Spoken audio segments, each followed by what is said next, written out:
नमस्कार।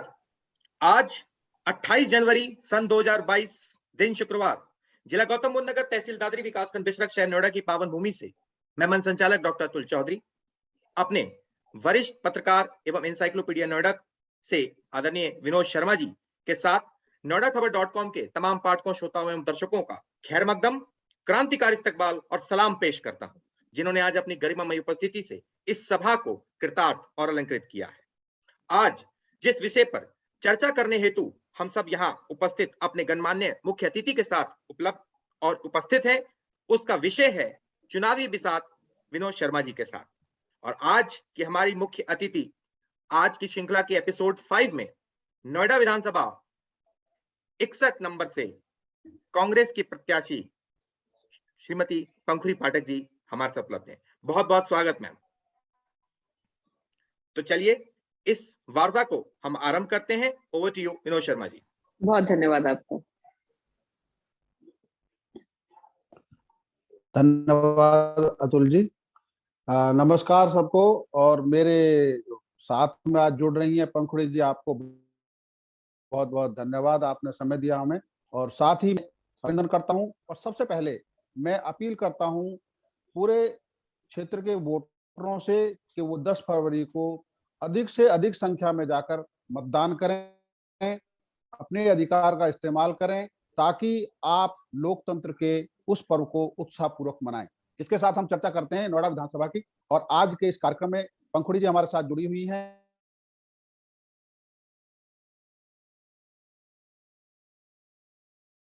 मैं पंखुड़ी जी से कुछ महत्वपूर्ण बात है, उस पिछले 3-4 साल से आप काफी सक्रिय हैं नोएडा विधानसभा में। आप ये बताइए कि अगर आपका जो जनता के पास आप जा रहे हैं, तो कांग्रेस को वोटर वोट क्यों दें, आप इस बारे में बताइए जी। विनोद जी, यहाँ नोएडा में अलग अलग जो तबके हैं, उनके कई सारे ऐसे मुद्दे हैं जिनका समाधान नहीं हो पाया है। और जहां पर भी मैं जाती हूँ, लोग परेशान हैं। लोग बताते हैं कि हम लंबे समय से अपने अधिकार की लड़ाई लड़ रहे हैं। अगर हम ग्रामीण क्षेत्र की बात करें, हम सभी लोगों ने देखा 4 महीने सड़कों पे सब लोग रहे, लंबा आंदोलन रहा, लेकिन उनकी मांगों का जो उनकी मांगे थी वो पूरी नहीं हो पाई। हमारे जो फ्लैट बायर्स हैं, जो अनेकों सोसाइटीज में रहते हैं, 10-10 सालों से उन लोगों की रजिस्ट्रियां अटकी हुई हैं। कई सारे ऐसे लोग हैं जिनको अपने फ्लैट्स का पोजेशन नहीं मिला है। सेक्टर्स में हम देखते हैं फ्री होल्ड का मसला है। कई जगह पे नालियों का जो खुली हुई नालियां है, गंदगी है, सीवर सिस्टम है। तो ये ऐसे विषय हैं जो कि एक आम नोएडा वासी के जीवन से जुड़े हुए हैं। और लोगों ने बहुत यहाँ पे सब लोगों को अपना समर्थन दिया, लेकिन अब वो देख रहे हैं कि उनके काम नहीं हो पाए। यहाँ बसपा की सरकार रही, सपा की सरकार रही, और भाजपा के तो लगातार यहाँ विधायक रहे हैं, भाजपा की सरकार भी रही है। तो मैं जहां पर भी जाती हूँ, लोगों में एक रोष है और लोगों का ये कहना है कि हमें ऐसा विधायक चाहिए जो हमारे काम करा सके। आपके पास कौन से ऐसे मुद्दे हैं जिन पर आप काम करना चाहेंगी, और आपको लगता है कि जब लोगों के पास आप जाते हैं तो वो आपने जो अभी बताया, चर्चा की, लेकिन आप ठोस वो मुद्दे बताएं कि किस तरीके से काम करेंगे जी। देखिए, यहाँ एक बहुत बड़ा क्षेत्र ऐसा है जो हमारा पुस्ता पार का जो क्षेत्र माना जाता है। वहां पे दयनीय हालात है, आप सड़कों पे चल नहीं सकते। और इन सभी जगहों की रजिस्ट्रियां नोएडा अथॉरिटी द्वारा की गई है, लेकिन वहां पे बिजली, पानी, सड़क जैसी बेसिक सुविधाएं नहीं है। उन लोगों के लिए काम करना मेरी प्राथमिकता है। वैसे ही जो हमारे फ्लैट बायर्स हैं, क्योंकि मैं भी एक फ्लैट में रहती हूँ और मैं देखती हूँ कि कितना मुश्किल होता है जब आपके पास आपका नाम ना हो, रजिस्ट्री ना हो, एक ठोस कागजात ना हो। तो फ्लैट ओनर्स बहुत परेशान है। कई हैं जो बुजुर्ग हैं, पूरे जीवन की कमाई लगाकर उन लोगों ने अपने फ्लैट खरीदे, और आज उनको इस बात का डर है कि उनके नाम पर उनका फ्लैट नहीं है। तो ये सभी जो मुद्दे हैं, ये बहुत बड़े मुद्दे हैं। यहाँ महंगाई का भी बहुत बड़ा मुद्दा है, क्योंकि आप सभी लोग जानते हैं कि नोएडा में रहना अपने आप में एक बहुत बड़ा चैलेंज है। हर चीज यहाँ पर महंगी है, और ऐसे में जो निजी स्कूलों की फीस है, उससे लोग बड़े परेशान हैं, खासकर महिलाएं उससे बहुत परेशान हैं। तो ये वो मुद्दे हैं जिन पे मैं काम करना चाहती हूँ। पब्लिक ट्रांसपोर्टेशन पे मैं काम करना चाहती हूँ, क्योंकि महिलाएं मुझे बताती हैं कि घर में एक गाड़ी है, अगर हम जाना चाहते हैं तो यहाँ कोई बस की सेवा नहीं है। हम लोगों को ओला या उबर लेना पड़ता है, या ऑटो बहुत महंगे हैं। तो मुझे लगता है जो बेसिक इंफ्रास्ट्रक्चर है, उस पे काम करना बहुत आवश्यक है, और लोगों का अपनी प्रॉपर्टी पे जो अधिकार है वो उनको दिलवाना बहुत जरूरी है। अभी आपने जो जनता के अधिकार की बात कही, उनमें 2 मुद्दे बड़े महत्वपूर्ण हैं कि एक तो ग्राम पंचायतें समाप्त हो गई 2015 में। जी दूसरी ये बात है आई सामने कि यहाँ पर नगर निगम या कोई ऐसे नागरिक अधिकारों से जुड़ी कोई बॉडी नहीं है। इसके बारे जी में आपका क्या विचार है? देखिए, जो यहाँ एक लोकल बॉडीज नहीं है, ना तो गांव में ग्राम पंचायत है, ना शहर में कोई म्युनिसिपल बॉडी है, उसके चलते बहुत सारी जो म्युनिसिपल जिम्मेदारियां हैं, उसमें हम लोग देखते हैं कि नोएडा अथॉरिटी के अंडर ही क्योंकि सब कुछ आता है, तो सही तरह से काम नहीं हो पाते हैं। और आप अगर देखा जाए, इस शहर में जो सबसे छोटा रिप्रेजेंटेटिव है वो विधायक है। तो लोग कहीं ना कहीं जब उनके यहाँ चाहे नाली का मुद्दा है, चाहे अगर वहां से कहीं से कूड़ा नहीं इकट्ठा हो रहा, ये सभी मुद्दों के लिए लोग चाहते हैं कि ऐसा विधायक हो जो उनकी बात प्रशासन और प्राधिकरण तक पहुंचा सके। मेरा ये मानना है कि क्योंकि नोएडा अथॉरिटी के ऊपर बहुत सारी जिम्मेदारियां हैं, तो नोएडा अथॉरिटी का म्युनिसिपल फंक्शंस के लिए एक अलग डिपार्टमेंट बनना चाहिए और नोएडा अथॉरिटी का डिसेंट्रलाइजेशन होना चाहिए। क्योंकि लोग कहते हैं कि हम अथॉरिटी के चक्कर काटते रहते हैं, तो ऐसे जन सुनवाई केंद्र बनने चाहिए लोकल एरियाज में, जैसे आपके वर्क सर्कल्स में, जहां पे लोग जाके स्थानीय लोग अपनी समस्या रख सकें, उनको एक नंबर मिले और उनको समयबद्ध तरीके से उनकी समस्याओं का समाधान हो। तो एक स्ट्रक्चर नोएडा अथॉरिटी के तहत ही बनना चाहिए जो अकाउंटेबल हो और जिसकी जवाबदेही फिक्स हो। अच्छा, यहाँ कुछ चीजें ऐसी हैं जिनकी चर्चा करना बहुत जरूरी है। सबसे पहले है प्राइमरी स्कूल की शिक्षा। जी अगर हम यहाँ चर्चा करेंगे तो पता चला लगेगा, दिल्ली के साथ सटा हुआ इलाका है। जी दिल्ली में चिल्ला से लेकर घड़ौली कोंडली तक 5 किलोमीटर के दायरे में 12 इंटर कॉलेज है। नोएडा इतना बड़ा शहर है, यहाँ केवल एक लड़कों का सेक्टर 12 में है, एक लड़कियों का सेक्टर 51 में है और 2 स्कूल महामाया और पंचशील हैं। लेकिन इतनी पॉपुलेशन के बावजूद क्या वहां पे 12 इंटर कॉलेज है, यहाँ इतने कम हैं? और यही हालत प्राइमरी स्कूलों की जो सरकारी स्कूल हैं। तो क्या ये इंफ्रास्ट्रक्चर पर आपका फोकस रहेगा? देखिए, जरूर रहेगा। यहाँ कहीं ना कहीं एक प्राइवेट स्कूल्स और प्राइवेट कॉलेजेस का एक दबदबा है और सरकारी शिक्षा पे ज्यादा ध्यान नहीं दिया जाता है। मुझे लगता है कि स्कूलों का सुधार होना भी बहुत आवश्यक है, उनका आधुनिकरण होना भी बहुत आवश्यक है और साथ ही साथ उनकी संख्या भी बढ़नी जरूरी है। अगर देखा जाए हायर एजुकेशन के लिए भी यहाँ सरकारी कॉलेज या यूनिवर्सिटी की बहुत कमी है, जबकि नोएडा में सारे संसाधन है, यहाँ जगह है, यहाँ क्वालिफाइड लोग ऐसे हैं जो कि अवेलेबल हैं अलग अलग कोर्सेज को पढ़ाने के लिए। मैंने अपने मैनिफेस्टो में भी ये बात रखी है कि हम नए स्कूलों की स्थापना करेंगे और साथ ही साथ उच्च शिक्षा के भी केंद्रों की, जो कि सरकारी हो, जहाँ पे आम घरों के बच्चे पढ़ सके। क्योंकि बहुत बड़ा यहाँ पे चैलेंज नहीं है, यहाँ पे अगर प्रयास किया जाए तो ये संस्थान बन सकते हैं। और अभी जो कमी है उसके चलते नोएडा के बहुत सारे बच्चों को अलग अलग जगह पे पढ़ने जाना पड़ता है, दिल्ली जाना पड़ता है या तमाम अलग शहरों में जाना पड़ता है। तो यहाँ पे क्योंकि पॉपुलेशन भी बहुत ज्यादा है, उस हिसाब से यहाँ पर शिक्षा के संस्थानों की कमी है और उनकी स्थापना करने का काम हम करेंगे। एक जो सबसे बड़ी दिक्कत आई है, जो नोएडा प्राधिकरण 1976 में बना था और गांव जी की आबादी के जो मसले हैं वो आज तक हल नहीं हुए। उस समय नोएडा प्राधिकरण ने, जब क्योंकि कांग्रेस की सरकार थी उस समय, जब नोएडा का गठन हुआ था, तो उस समय ये वादा किया था कि जो किसानों की जमीन जाएगी उन किसानों के बच्चों को स्कूलों में दाखिला मिलेगा जी और साथ ही उनके बच्चों को नौकरी दी जाएगी। अगर प्राइवेट सेक्टर की इंडस्ट्री भी लगेगी उनमें भी उनके जो अलॉटमेंट लेटर थे उसमें इसका प्रावधान किया गया था कि इसमें रिजर्वेशन रहेगा। वो 10% था, पहले 5%, 10% था उस समय, लेकिन उसको ना तो कभी पालन किया गया और ना ही उसकी मॉनिटरिंग हुई और धीरे धीरे उन सब पर चुप्पी साध ली गई। अब नोएडा भी है, ग्रेट नोएडा भी है, यमुना भी है, क्योंकि हम नोएडा में बैठे नोएडा की बात कर रहे हैं।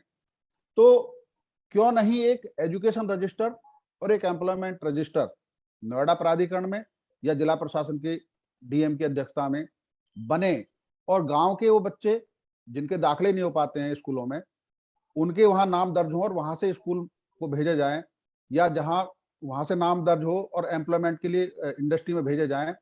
तो इस तरह की स्थायी व्यवस्था अगर होगी तो शायद इन दोनों का समाधान होगा। इस बारे में आपका क्या कहना है?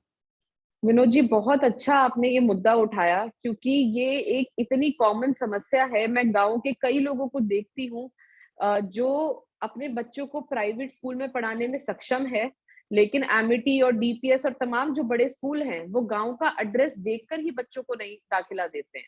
और उनको अलग अलग जगहों पे जाना पड़ता है, अप्रोच लगवानी पड़ती है। कई सारे केसेस मैंने अपने सामने ऐसे देखे हैं। एक समस्या यहाँ और है कि यहाँ पे स्कूलों पे किसी भी तरह का कंट्रोल नहीं है। यहाँ के जो पेरेंट एसोसिएशंस है, उनका लंबे समय से मांग है कि स्कूल्स का जो मैंडेटरी ऑडिट होता है वो किया जाए, लेकिन हम यहाँ देखते हैं कि नोएडा में नहीं होता।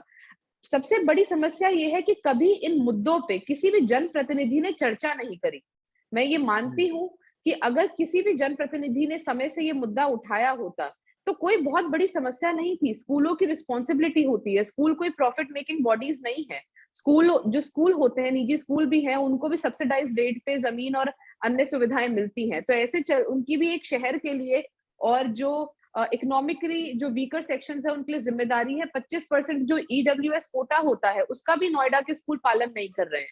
तो अगर सही तरह से इन मुद्दों को उठाया जाए, अगर जनप्रतिनिधि कोई ऐसा हो जो आगे आकर इन पे बात करे, और पिछले साल भी कोविड के बाद जिस समय पेरेंट्स का ये कहना था कि हम लोगों को इतना लॉस हुआ है, ऑनलाइन क्लासेस चल रही है और स्कूल तभी भी फीस बढ़ा रहे हैं, तब शायद इस क्षेत्र में मैं अकेली थी जिसने डिस्ट्रिक्ट मजिस्ट्रेट को ये लेटर भी लिखा था कि पेरेंट्स की लगातार ये मांग है, आप ऑडिट कराइए और इस पे कंट्रोल करिए जो लगातार यहाँ पे फीस बढ़ रही है। तो मुझे लगता है अगर सही तरीके से इस मुद्दे पे काम किया जाए तो स्कूल्स को भी हम लोग कंट्रोल में ला सकते हैं, स्थानीय बच्चों को भी हम लोग यहाँ पे जो ये डिस्क्रिमिनेटरी पॉलिसीज हैं इनको एंड कर सकते हैं। उद्योगों की जहां आपने बात करी, बड़ा दुर्भाग्यपूर्ण है कि आज बड़े बड़े कंपनियों के बाहर ये बोर्ड लगे होते हैं कि लोकल जो लोग हैं उनको या इतने किलोमीटर तक के क्षेत्र के लोगों को हम लोग रोजगार नहीं देंगे, जो कि पूरी तरह से गैर कानूनी है। आप इस तरह की पॉलिसी नहीं बना सकते हैं कि आप लोकल बच्चों को रोजगार नहीं देंगे। सबसे बड़ी बात यह है कि इस मुद्दे को कभी भी प्राथमिकता से उठाया नहीं गया और मैं लगातार इस मुद्दे को उठा रही हूँ। आने वाले समय में भी हम इसको उठाएंगे और लीगली और पॉलिटिकली जो भी इसका सोल्यूशन निकलेगा वो हम लोग निकालने का काम करेंगे।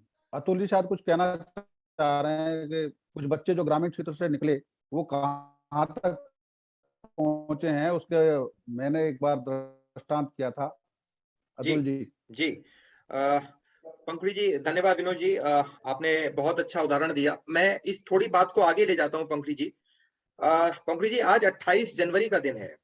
ठीक एक माह पहले 28 दिसंबर को 136 साल पहले बहुत ही ऐतिहासिक दिन रहा भारतीय राष्ट्रीय कांग्रेस के लिए। 136 साल पूरे किए, यानी अब आपकी पार्टी 136 साल 1 महीने की हो चुकी है। आज 28 जनवरी है। मैम, नोएडा 20,316 हेक्टेयर क्षेत्रफल का फैला हुआ एक क्षेत्र है जो कि दो नदियों के बीच में बसता है, यमुना और हिंडन। 61 नंबर की विधानसभा में 8 जनवरी को आचार संहिता लगती है और 5 जनवरी 2022 के आधार पर मैं केंद्र निर्वाचन आयोग की सूची पढ़ता हूं तो उसमें नोएडा विधानसभा में 6,90,231 यानी लगभग 7 लाख वोट हैं, जिसमें 4 लाख पुरुष के हैं और 3 लाख महिलाओं के हैं। लड़की हूं, लड़ सकती हूं, इसी नारे को आप आगे लेके जा रही हैं। तो एक महिलाओं के मन में बड़ा सवाल उठ रहा है। मैम, हम किसी पॉलिटिकल पार्टी में अफिलिएशन में नहीं जाना चाहेंगे। जब दिल्ली में बसों में फ्री सर्विस सुविधा हो सकती है महिलाओं के लिए, तो क्या आपके मैनिफेस्टो में ये है कि नोएडा में भी अगर सिटी बस सर्विस चालू होती है तो महिलाओं को ये आप तोहफा दे सकती हैं? Over to you ma'am. देखिए, प्रियंका जी ने जो हमारा पहली हम लोग वो राजनीतिक दल हैं जिन्होंने महिलाओं के लिए एक अलग से घोषणा पत्र निकाला था और प्रियंका जी ने तमाम प्रतिज्ञाएं महिलाओं से जुड़ी हुई ली थी। उसमें घोषणा पत्र में साफ साफ लिखा है कि पूरे प्रदेश में हम लोग महिलाओं के लिए बस सेवा को निःशुल्क कराएंगे। और क्योंकि नोएडा में बस सेवा है ही नहीं, तो मैंने अपने मैनिफेस्टो में ये मुद्दा रखा है कि यहाँ पे हम बस सेवा शुरू कराएंगे और जिसमें कि महिलाओं के लिए निःशुल्क हो। देखिए, मेरा ये मानना है कि महिलाओं को थोड़े पुश की जरूरत है। यहाँ की जो महिलाएं हैं, क्योंकि हम लोग देखते हैं बड़ा महंगा यहाँ का जीवन है, महिलाएं भी चाहती हैं कि घर की आमदनी में वो कंट्रीब्यूट कर सके, कुछ काम कर सके, लेकिन तमाम कारणों की वजह से वो पीछे रह जाती है, जिसमें ट्रांसपोर्टेशन एक बहुत बड़ा कारण है। अगर नोएडा में कहने को मेट्रो है, लेकिन आम जगहों से, सेक्टर से, गांव से मेट्रो का डिस्टेंस बहुत ज्यादा है। जब तक एक आपकी सिटी के अंदर कोई बस सेवा नहीं होगी, तब तक बहुत सारी महिलाएं हैं जो जिस जगह पे वो काम करने जाना चाहती है वहां पे वो नहीं पहुंच पाएंगे। और मुझे लगता है जो छोटे छोटे बेनिफिट होते हैं फ्री बस सेवा जैसे, इससे एक माहौल ऐसा बनता है जिसमें कि लोग भी आगे सामने आते हैं, उनको एक कॉन्फिडेंस फील होता है और उनको भी ऐसा लगता है कि सरकार उनके बारे में सोच रही है। तो मेरे मैनिफेस्टो में ये पॉइंट है कि महिलाओं के लिए हम लोग निःशुल्क रखेंगे बस सेवा को और बस सेवा शुरू करेंगे नोएडा में। आपको मैं आज एक ऐसा किस्सा बताता हूँ जो आप सुनकर आप आश्चर्य होगी और रोचक भी लगेगी आपको। जी। मैंने आज से 4 साल 5 साल पहले एक स्टोरी की थी। एक लड़का छलेरा गाँव में, उसके पिताजी मदर डेयरी में काम करते थे और वो प्राइमरी स्कूल में दाखिला करा 5वीं तक पढ़ाने के बाद छलेरा गाँव के स्कूल में उसने 6ठी में दाखिले के लिए कैम्ब्रिज स्कूल में संपर्क किया और पेरेंट्स को, बच्चे को ये कह के प्रिंसिपल ने मना कर दिया कि गाँव का बच्चा है, माहौल खराब करेगा और वो निराश हो गए। लेकिन पेरेंट्स ने हिम्मत नहीं हारी, उन्होंने इधर-उधर से जुगाड़ करके किसी तरीके से चाहे कोई अप्रोच लगाई, बच्चे का दाखिला करा दिया। 6ठी से लेके 12वीं तक उस बच्चे ने हर क्लास टॉप की और 12वीं के बाद उस बच्चे का आईआईटी चेन्नई में दाखिला हुआ, वहाँ उसने गोल्ड मेडल जीता। बच्चा बैंगलोर गया और बैंगलोर के बाद इस समय वो नीदरलैंड में है। जब वो स्टोरी मैंने सुनी तो मैं उनके घर गया, मैंने स्टोरी की, बात की और आज वो स्टोरी उनके घर में ड्राइंग रूम में लगी हुई है, छपी हुई। तो मेरा ये कहने का मतलब है कि गाँव के बच्चों को स्कूलों द्वारा ये कह के इनकार कर देना कि गाँव का एड्रेस है, प्रतिभाएँ बिखरी पड़ी हैं। अगर उन प्रतिभाओं को मौका समय पर नहीं दिया गया, तो वो वंचित हो जाएँगे उस अवसर से जो उनको ज़िंदगी में मिलना है। तो इससे बड़ा कोई काम मेरे हिसाब से नहीं हो सकता कि अगर बच्चों को सही समय पर शिक्षा का वो दरवाज़ा ना दिखाया गया, जिसके वो हकदार हैं, तो वो सबसे बड़ा उनके लिए नुकसान होगा। तो मेरा विशेष फ़ोकस है कि सब बच्चों को जी। शिक्षा का अधिकार मिले और बेहतर शिक्षा का अधिकार मिले। मैं बताना चाहता हूँ 4 या 5 स्कूल ऐसे हैं जिनको ₹1 में ज़मीन दी गई थी, नोएडा की तरफ से जी। जी। और उस समय नोएडा बसाने की ज़रूरत थी इसलिए दी गई, लेकिन उसके बाद भी उन्होंने रियायत कुछ नहीं दी। तो ये बहुत बड़ा इश्यू है जो आपके हिसाब से और एम्प्लॉयमेंट वाला हिसाब, जब बच्चों के आप यहाँ स्किल सेंटर नहीं खोल सकते हैं। तो जब ग्रेट नोएडा में इस समय 6 स्किल सेंटर काम कर रहे हैं, नोएडा में कोई स्किल सेंटर काम नहीं करता।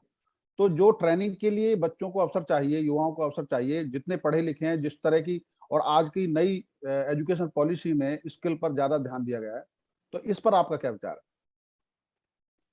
देखिए, बिल्कुल आप सही कह रहे हैं, स्किल सेंटर्स भी बनने चाहिए और सरकार की तो भारत भारत सरकार ने बहुत अपना प्रचार किया था स्किल सेंटर्स का और जो उनकी जो पूरी तमाम पॉलिसी थी। लेकिन नोएडा में भी मैंने देखा कुछ स्किल सेंटर्स ऐसे बने, जिनका सही तरह से उनको चलाया नहीं गया और फिर वो बंद हो गए। जहाँ हुँ, पर एक नाम मात्र के लिए लोगों ने क्योंकि सरकार कोई बेनिफिट दे रही थी शुरू कर दिया, लेकिन उसका सही तरह से उसको आगे कैरी फॉरवर्ड नहीं किया। तो देखिए सबसे जो इम्पोर्टेंट बात है जो आपका प्रतिनिधि होता है, सर जो भी जिसको हम चुनते हैं उसकी एक बड़ी ज़िम्मेदारी होती है ये देखने का कि सरकार की जो भी पॉलिसीज़ है उनका सही तरह से ग्राउंड पे इम्प्लीमेंटेशन हो रहा है कि नहीं हो रहा है। मैं आपको एक बहुत छोटा-सा उदाहरण देती हूँ। राशन कार्ड अ, विधवा पेंशन, डिसेबिलिटी पेंशन, ये वो चीज़ें हैं जो सालों-सालों से हर सरकार में गरीब जनता के लिए हमेशा उपलब्ध कराई जाती हैं।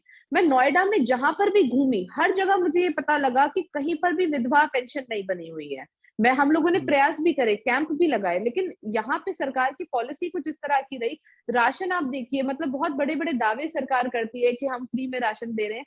इतने सारे लोग ऐसे हैं जिनको राशन नहीं मिल रहा है या अगर राशन मिल रहा है कटौती हो रही है। तो ये किसका काम है? हुँ, एडमिनिस्ट्रेशन की, प्रशासन की कोई सीधी जवाबदेही नहीं होती है जनता को। जनता को अगर कोई जवाब दे सकता है तो वो सिर्फ़ और सिर्फ़ आपका जनप्रतिनिधि होता है। लेकिन जब आप नज़र नहीं रखते हैं, जब आप ये पता नहीं करते कि आपके क्षेत्र में क्या हो रहा है, तभी ये सब समस्याएँ आती हैं। मेरा ये मानना है कि अगर एक विधायक खड़े होकर ये बोले कि मैं अपने क्षेत्र में स्कूलों द्वारा डिस्क्रिमिनेशन नहीं होने दूँगा, तो मुझे नहीं लगता कि किसी की मजाल है कि कोई हुँ, डिस्क्रिमिनेशन कर जाएगा। या गाँव के क्षेत्रों के भी बच्चों को अगर स्कूल में दाखिला मिलना चाहिए, ये बात कोई खड़े होकर बोले। लेकिन दुर्भाग्य ये है कि कभी इस बारे में चर्चा नहीं हुई। किसी ने आगे आकर ये हुँ। बात नहीं करी और उसका कारण कहीं न कहीं जो जनता से जो आपका एक डिस्टेंस है, वो है। और हम जहाँ पर भी जाते हैं, ये मुद्दे हमें सुनने को मिलते हैं और ये मुद्दे हम लोग लगातार उठाने का काम करते हैं। हुँ। एक बहुत महत्वपूर्ण मुद्दा है जो शायद आप ये राष्ट्रीय स्तर तक ले जाएँगी, जी, वो है आवासीय नीति की। इस जी, समय जो एनसीआर में घर बन रहे हैं, खास तौर पर हम नोएडा की चर्चा करेंगे क्योंकि हम नोएडा में बैठे हैं। 2006 से मैं देख रहा हूँ, केवल बड़े लोगों के लिए घर बन रहे हैं। जी, बिल्डर बना रहे हैं वो भी, जिसकी कीमत 30 लाख, 35 लाख, 40 लाख तक है। क्या आम आदमी वो मकान खरीद सकता है? नहीं खरीद सकता। तो जो आम आदमी है, गरीब है, जिसकी हैसियत 10 लाख 15 लाख तक की है, उसके लिए घर कौन बनाएगा? सरकार बना नहीं रही है।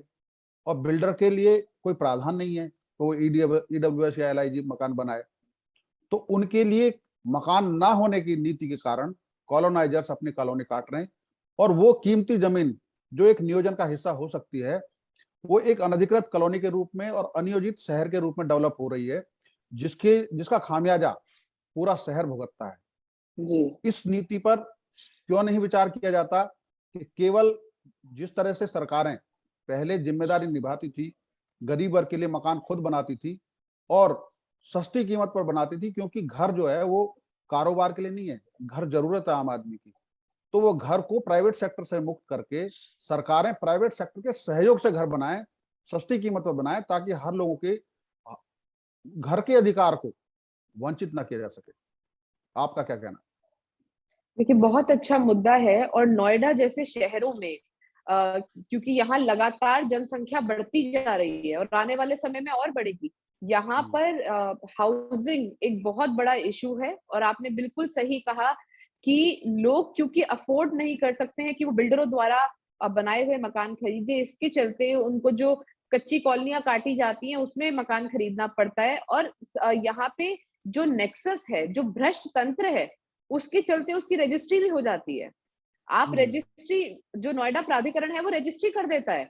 या तो उस समय ये कहना चाहिए कि ये गलत है, हम रजिस्ट्री नहीं करेंगे, रजिस्ट्री कर देते हैं, उसके बाद आप उन लोगों को मूलभूत सुविधाएं नहीं देते और अंधकार में उन लोगों का जीवन, बिना बेसिक जो सुविधा है उसके बिना उन लोगों को जीवन काटना पड़ता है। और बहुत बड़ा क्षेत्र ऐसा है जिसको एक सही तरह से यूटिलाइज किया जा सकता था, लेकिन आज वो कच्ची कॉलोनियों में तब्दील हो गया है, वहां का इंफ्रास्ट्रक्चर डेवलप नहीं हुआ है। और उन जगहों पे अगर सही तरह से हाउसिंग की का काम किया जाता तो बहुत ज्यादा संख्या में लोगों को वहां पे हाउसिंग फैसिलिटीज मिल सकती थी। लेकिन जो हम मौजूदा सरकार का जो रवैया देख रहे हैं, क्योंकि जो सोशलिस्ट पॉलिसीज थी उनसे बड़ा दूर आज की हमारी सरकारें हट चुकी हैं। एक जो पूंजीवाद की तरफ हम लोग बढ़ रहे हैं, जहां पे हमने हर किसी को उनके हाल पे छोड़ दिया है कि पूंजीपति अपना काम करेंगे और जनता अपना जुगाड़ खुद करे। उसके चलते ये बहुत सारी ऐसी चीजें हैं। देखिए, आज के समय में ये कहना किसी सरकार का कि हम फ्री राशन दे रहे हैं, उसको अपनी उपलब्धि बताना, मुझे लगता है ये बहुत ही हास्यास्पद है। जहां पे इतने सालों बाद भी 21वीं शताब्दी में हमारे चैलेंजेस बदल गए हैं। आज आप अपना पल्ला ये कह के नहीं झाड़ सकते कि हम फ्री राशन दे रहे हैं। प्रॉपर हाउसिंग पे काम होना चाहिए। हमारे शहर में बहुत बड़ा बड़ा एरिया जो है वो स्लम्स में घेर रखा है। ना तो उन लोगों को अच्छी सुविधा मिल रही है और ना ही सरकार को और कॉमन जनता को कोई फायदा हो रहा है। तो मुझे लगता है हाउसिंग पे एक सही प्लानिंग बना के काम होना चाहिए। लेकिन पिछले 5 साल में हमने देखा है कि प्लानिंग को लेकर कोई भी काम इस शहर में नहीं हुआ है। हम लोग स्मार्ट सिटीज की बात करते थे, जब ये सरकार आई थी तो कहा था कि 100 स्मार्ट सिटीज बनाई जाएंगी। पूरे देश में कोई नई स्मार्ट सिटी नहीं बनी, लेकिन नोएडा जैसी सिटीज जिनको स्मार्ट किया जा सकता था, वहां का पब्लिक इंफ्रास्ट्रक्चर बेटर करके, वहां का सीवर सिस्टम बेटर करके, वहां की हाउसिंग बेटर करके, उस पर भी कोई काम नहीं हुआ। और मुझे लगता है कि नोएडा क्योंकि एक प्लांट सिटी थी, एक प्लांट सिटी के रूप में बना था, लेकिन यहाँ के भ्रष्ट तंत्र के चलते जो बहुत सारे एरियाज ऐसे बन गए जो प्लानिंग के बाहर रह गए। एक प्रॉपर एक हम लोगों को प्रयास करना पड़ेगा उनको प्लानिंग के तहत एक अधिकृत सिस्टम में लाने का, और वहां पे चाहे आप प्राइवेट सेक्टर की हेल्प लीजिए, लेकिन बेटर हाउसिंग फैसिलिटीज वहां पे डेवलप होनी चाहिए। अब हम आते हैं एक मूल सेक्टर जो औद्योगिक सेक्टर है, क्योंकि नोएडा 1976 में औद्योगिक एरिया के रूप में डेवलप हुआ था और धीरे धीरे यहाँ इंडस्ट्री लगनी भी शुरू हुई और इंडस्ट्री लगी भी है।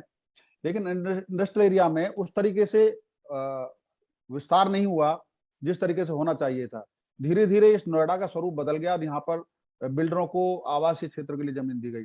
तो यहाँ के औद्योगिक समस्याएं आपके, क्योंकि आपके साथ जुड़े होंगे लोग, मिले होंगे, तो औद्योगिक क्षेत्र की समस्याएं क्या हैं, आप उन पर किस तरह से काम करेंगे? जी देखिए, मैं जितने भी उद्योगों से जुड़े लोगों से मिली, सबसे पहले उन्होंने मुझे एक बात ये कही कि ये जो सरकार है, जो भाजपा की सरकार है, ये हमें चोर की नजर से देखती है। जितनी भी पॉलिसीज हैं, खासकर टैक्सेशन से, जीएसटी से रिलेटेड, वो इतनी कॉम्प्लिकेटेड हैं कि जिस तरह का रिलीफ हमें मिलना चाहिए। और बहुत सारे उद्योग, आप भी जानते हैं कि नोएडा से टेक्सटाइल का खासकर काम यहाँ से हट के बांग्लादेश और तमाम अलग अलग जगहों पे चला गया। आज हम यहाँ पे इस तरह की फैसिलिटीज नहीं डेवलप कर रहे हैं जिससे उद्योगों को कोई भी सुविधा मिले। जिस तरह से हमने गुड़गांव में देखा है कि जिस तरह का एक एटमॉस्फेयर ऐसा बनाया गया कि बड़े उद्योग या बड़े एमएनसीज आकर काम करें, नोएडा में इस तरह का कोई भी प्रोसेस नहीं है उनको फैसिलिटेट करने का। जो फिक्स चार्जेस हैं, चाहे इलेक्ट्रिसिटी चार्जेस हैं, सबका ये कहना था कि कोविड में हम लोगों ने भी बहुत सफर किया, उद्योगों ने बहुत सफर किया, लेकिन कोई रिलैक्सेशन उनको कहीं पर नहीं दिया गया। तो मुझे लगता है, क्योंकि वैसे तो ये एक बहुत बड़ा राष्ट्रीय लेवल का मुद्दा है, ये कोई छोटा कॉन्स्टिट्यूएंसी लेवल का मुद्दा नहीं है, लेकिन नीतियां ऐसी होनी चाहिए जहां पे आप उद्योगों को एक प्रोत्साहन दें, उनको एक सपोर्ट सिस्टम उनके लिए क्रिएट करें, और सबसे इम्पोर्टेंट है कि आपका जो टैक्सेशन सिस्टम है वो सरल हो, ताकि उद्योग अपने आप को इंडिपेंडेंट फील करें, उनको ये ना लगे कि हम प्रेशर में हैं। मुझे बहुत सारे लोगों ने बताया कि तुरंत छापे पड़ जाते हैं और तमाम अधिकारी आकर हम लोगों को परेशान करते हैं, हमें पता नहीं चलता, अगर थोड़ा भी हमारे पार्ट पे थोड़ी भी गलती हो जाए तो हमें इस तरह से ट्रीट किया जाता है कि जैसे हम क्रिमिनल्स हैं। ये बड़े बड़े उद्योगपतियों का कहना था कि कोई भी छोटा अधिकारी भी आकर हम लोगों को जिस तरह से हरास करता है। तो मुझे लगता है कि कहीं ना कहीं कल्चर को बदलने की जरूरत है, और फिर वही बात कि आपके लोकल जनप्रतिनिधि ऐसे होने चाहिए जो एक उन लोगों के साथ कोऑर्डिनेशन बना के चले, अगर किसी तरह की समस्या आ रही है तो उसको ऊपर के लेवल पे वो लोग सॉल्व करवाएं। और एक सिंप्लीफिकेशन की जरूरत है, उद्योगों को प्रोत्साहन देने के लिए हमें कुछ पॉलिसीज ऐसी बनानी पड़ेंगी, खासकर कि अभी जो इकोनॉमिक जो कंडीशंस हैं उनके चलते, और जो लगातार जो चाइना में जिस तरह से मैन्युफैक्चरिंग में तरक्की हुई है उसके चलते कुछ रिलीफ हम लोगों को अपने उद्योगों को देना पड़ेगा ताकि वो अपना काम बढ़ा सके। अब आते हैं हम स्वास्थ्य के क्षेत्र में। स्वास्थ्य के क्षेत्र में दो इशू हैं, एक जिला अस्पताल है, एक सेक्टर 39 में बड़ा अस्पताल है, लेकिन वहां पर इंफ्रास्ट्रक्चर नहीं है, बिल्डिंगों में बहुत भारी भरकम पैसा खर्च हुआ है। अगर वहां पे कोई भर्ती होता है सेक्टर 30 के अस्पताल में तो उसको डॉक्टर दिल्ली रेफर कर देते हैं अगर कोई गंभीर बीमार है। इसी तरीके से ईएसआई अस्पताल है, अगर कभी ईएसआई अस्पताल जाएं तो देखें कितने लोग रजिस्टर्ड हैं और कितने डॉक्टर सुविधा है, उनका बजट क्या है, कभी बढ़ाया नहीं बढ़ाया, क्योंकि क्राइटेरिया हर बार ईएसआई का बढ़ता गया, श्रमिकों का दायरा बढ़ता गया, लेकिन उनको कभी सुविधा नहीं मिली। इस पर आपका क्या कहना? बहुत बड़ा मुद्दा है, बहुत बड़ा जिला है, बहुत पॉपुलेटेड जिला है, और पूरे जिले में एक ही जिला अस्पताल होना, पहले तो ये बहुत बड़ा सवाल है कि यहाँ पर और सरकारी फैसिलिटी क्यों नहीं है। अभी 2 या 3 हफ्ते पहले की बात है, हमने एक खबर पढ़ी थी कि जिला अस्पताल में एक महिला पहुंची जो गर्भवती थी, और उसकी डिलीवरी करने के लिए एक भी डॉक्टर मौजूद नहीं था। आया ने डिलीवरी करी और जो नवजात बच्चा था उसकी जान चले गई। मुझे लगता है बहुत दुर्भाग्यपूर्ण है कि नोएडा जैसे शहर में, दिल्ली से सटे हुए शहर में इस तरह की खबर आना, जो कि हम अक्सर पिछड़े इलाकों से सुनते हैं कि डॉक्टर ना होना। अभी कोविड के केसेस में भी, अभी बच्चों के जब कोविड के केसेस आए नोएडा में इस वाले पिछले महीने में, तो ये पता चला कि हमारे जिला अस्पताल में कोई बच्चों के डॉक्टर मौजूद नहीं थे। तो ये एक बहुत बड़ी समस्या है जो स्टाफ की प्रॉब्लम आती है, और आए दिन हम देखते हैं कि स्वास्थ्य कर्मचारी जो हमारे जिला अस्पताल में हैं वो लोग किसी ना किसी धरने पे बैठे होते हैं, उनको समय से उनकी जो सैलरीज हैं वो नहीं मिल रही है। तो एक बहुत बड़ा यहाँ पे एडमिनिस्ट्रेटिव प्रॉब्लम भी है जिला अस्पताल को लेकर। मुझे लगता है कि नोएडा में पहले तो एक अलग से अस्पताल होना चाहिए जो कि जिला अस्पताल से हटके मल्टी स्पेशलिटी अस्पताल यहाँ पर होना चाहिए। मैंने अपने मैनिफेस्टो में 2 अस्पतालों की बात करी है, एक तो महिला अस्पताल की, क्योंकि बहुत पॉपुलेटेड क्षेत्र है, हर व्यक्ति के लिए ये संभव नहीं है कि वो बहुत महंगे प्राइवेट अस्पताल में जाए। महिलाओं को अच्छी स्वास्थ्य सेवाएं मिलनी चाहिए, उसके लिए एक महिला अस्पताल बहुत जरूरी है। दूसरा, एक सुपर स्पेशलिटी अस्पताल बहुत जरूरी है, क्योंकि नोएडा में एक आम डॉक्टर की फीस भी बहुत ज्यादा है। अगर आप दिल्ली से या किसी और शहर के कंपैरिजन में देखिए, कम से कम 3 गुना यहाँ पे डॉक्टर्स की फीस है। और अगर किसी को कोई खतरनाक बीमारी हो जाए तो सुपर स्पेशलिटी डॉक्टर्स की तो बहुत ही ज्यादा, जो कि एक आम आदमी दे ही नहीं सकता। ऐसे में सरकारी अस्पताल की यहाँ जरूरत है, और मैंने अपने मैनिफेस्टो में रखा है कि 2 यहाँ सरकारी अस्पतालों की जरूरत है, एक महिला अस्पताल, एक सुपर स्पेशलिटी।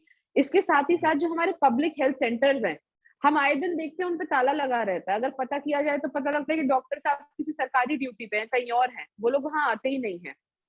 तो उसके लिए भी बहुत जरूरी है कि उन पे ध्यान रखा जाए, रेगुलर रिपोर्ट ली जाए कि जो सरकारी कर्मचारी, डॉक्टर, नर्स आदि हैं वो पीएचसी में बैठ रहे हैं कि नहीं बैठ रहे हैं, क्योंकि पीएचसी का जो एक अहम रोल होता है फर्स्ट लेवल डायग्नोसिस में और फर्स्ट लेवल जो आपको जो सुविधा मिलती है, स्वास्थ्य सुविधा, और पीएचसीज के नहीं चलने की वजह से ग्रामीण जनता को भी लगातार फोर्टिस और तमाम बड़े अस्पतालों में जाना पड़ता है।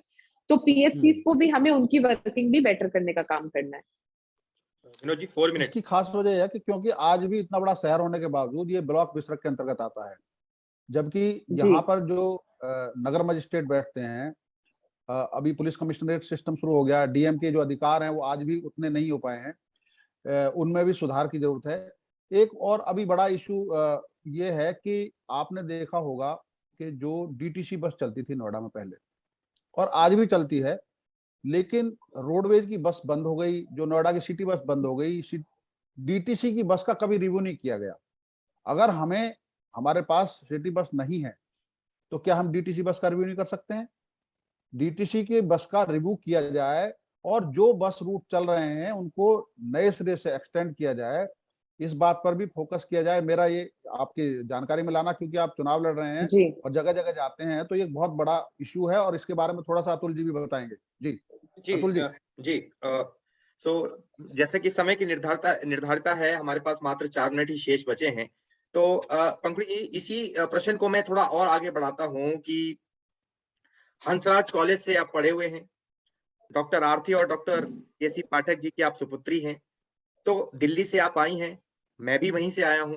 तो क्या आपको लगता है कि नोएडा जैसे विधानसभा में, मैं शहर के नहीं, मैं विधानसभा की बात कर रहा हूं, जो अभी बनी है 2012 में, फिर 14 में, 17 में और 22 में, यानी अब 18वीं विधानसभा की आप तैयारी कर रही हैं, क्या लगता है इस क्षेत्र में, क्योंकि यह पॉलिटिकल है, भाजपा का कब्जा है इस क्षेत्र पर, तो आप इसको किस स्तर पर देखती हैं कि आप कितना उनको टक्कर दे पाएंगी, लड़की हूं, लड़ सकती हूं के रूप में? देखिए, मैंने पिछले कई चुनाव इस क्षेत्र के देखे हैं और मेरा ये मानना है कि यहाँ पर भाजपा से सही तरह से लड़ने का प्रयास नहीं किया गया, क्योंकि यहाँ पे आज 70% जो क्षेत्र है वो शहरी हो गया है। जो लोग बाहर से आपके और हमारे जैसे, मैं दिल्ली में, जैसे दिल्ली से आई हूँ, बहुत सारे लोग हैं अलग अलग प्रदेशों से, कोई पंजाब से है, कोई साउथ इंडिया से है, कोई और कहीं से है। तो सपा बसपा उनके लिए ऑप्शन नहीं है। उन लोगों को सिर्फ नेशनल पार्टीज समझ में आती हैं, यानी भाजपा और कांग्रेस। और इस क्षेत्र में अगर भाजपा का कोई ऑल्टरनेटिव है तो वो सिर्फ और सिर्फ कांग्रेस है।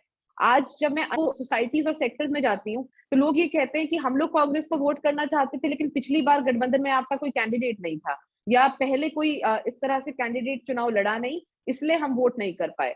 तो यहाँ पे मुझे लगता है कि भाजपा को कोई टक्कर दे रहा है तो सिर्फ और सिर्फ कांग्रेस है, क्योंकि सपा बसपा का ग्रामीण क्षेत्रों के बाहर कोई जनाधार नहीं है। और आज लोग कांग्रेस की तरफ बड़ी उम्मीद से देख रहे हैं, क्योंकि भाजपा को बहुत बार समर्थन दिया। और सबसे बड़ा कारण ये है कि स्थानीय विधायक जो हैं, 5 साल क्षेत्र में उनका ना होना, कहीं ना कहीं लोगों के मन में ये है कि अगर हम यहाँ का अपना एक स्थानीय विधायक चुनते तो उसका हम लोगों को फायदा रहता। 5 साल जो हमारे विधायक इस क्षेत्र में नहीं आए, उसके चलते लोगों में बहुत नाराजगी है।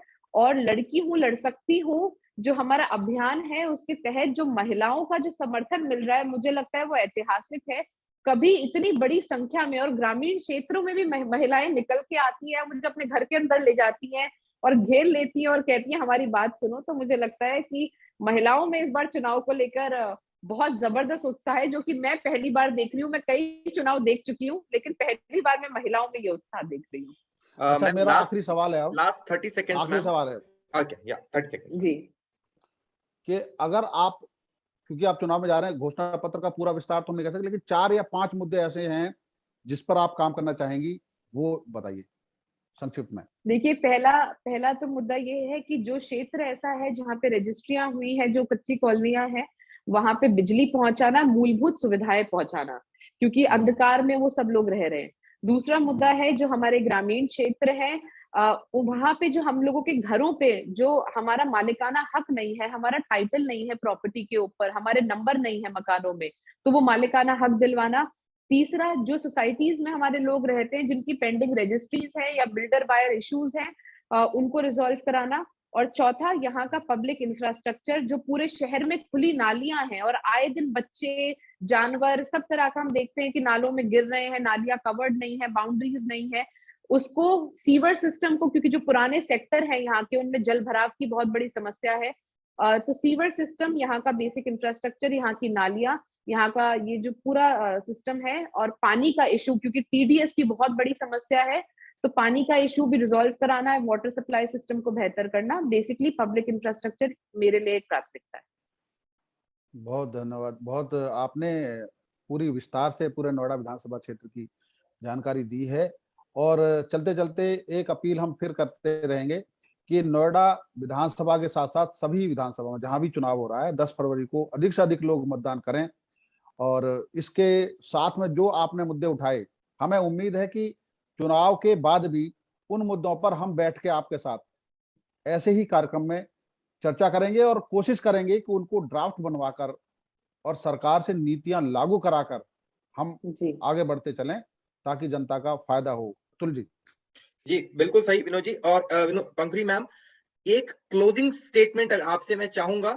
ये सवाल कई कांग्रेस नेताओं से आ रहा है कि क्योंकि मैम ये थोड़ा सा कंट्रोवर्शियल है, so I would like maybe it should be a balance answer.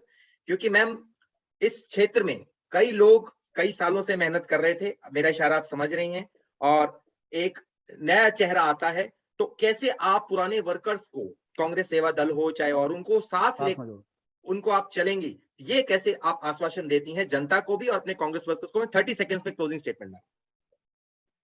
देखिए, कांग्रेस के तमाम लोग हमारे साथ काम कर रहे हैं, हमारे लिए प्रचार कर रहे हैं।